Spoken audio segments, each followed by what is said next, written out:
Have you ever won an argument that never actually happened? Maybe you were in the shower, or lying in bed at night, or just staring out the window, and suddenly, your brain starts creating a conversation. You imagine someone saying something annoying, and then you respond with the perfect comeback. In your head, everything goes perfectly. You sound confident, smart, even impressive. But in reality, none of it actually happened. If you do this, you're not weird.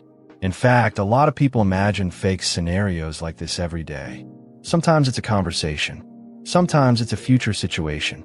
Sometimes it's a moment where you finally prove something to someone. Your brain turns it into a small movie playing inside your mind. Psychologists believe this happens because the brain is constantly trying to simulate reality. Think of it like mental practice. Your mind is preparing for situations that might happen in the future. It's similar to how athletes visualize winning before competition. Your brain is rehearsing possible outcomes. But that's not the only reason this happens. Sometimes these imaginary scenarios are actually about the past. You remember something awkward you said, or a moment where you stayed quiet, and later, your brain replays it. Except this time, you say the perfect thing. You defend yourself. You explain yourself better. You in the moment that already passed. In a strange way, your mind is trying to rewrite the past. Another reason people imagine fake scenarios is emotional processing. Your brain doesn't like unfinished emotions. If something bothered you, embarrassed you, or made you angry, your mind keeps returning to it. It keeps replaying the situation in different ways, almost like it's trying to solve a puzzle. But sometimes these scenarios aren't about solving anything. Sometimes they're just an escape. Reality can feel stressful, boring, or overwhelming.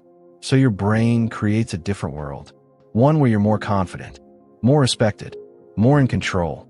And for a moment, it feels good. But this habit can also have a darker side, because the brain doesn't only imagine good scenarios.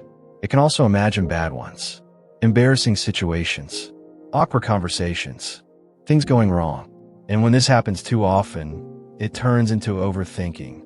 Your brain starts creating problems that don't even exist. You replay situations again and again.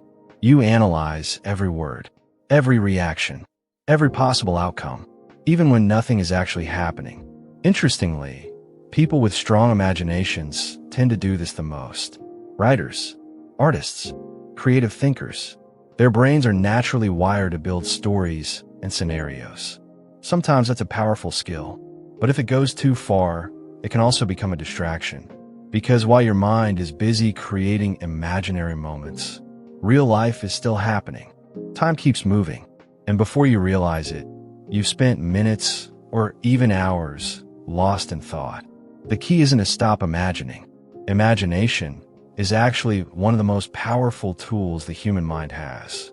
The real goal is awareness, noticing when your mind drifts away, and gently bringing your attention back to the present. Because imaginary scenarios can help you prepare. They can help you understand your emotions. They can even help you create amazing ideas. But only if you're the one controlling them, not the other way around. So the next time you catch yourself having a conversation in your head, just pause for a moment and ask yourself one simple question. Is my mind practicing, or is it just wandering?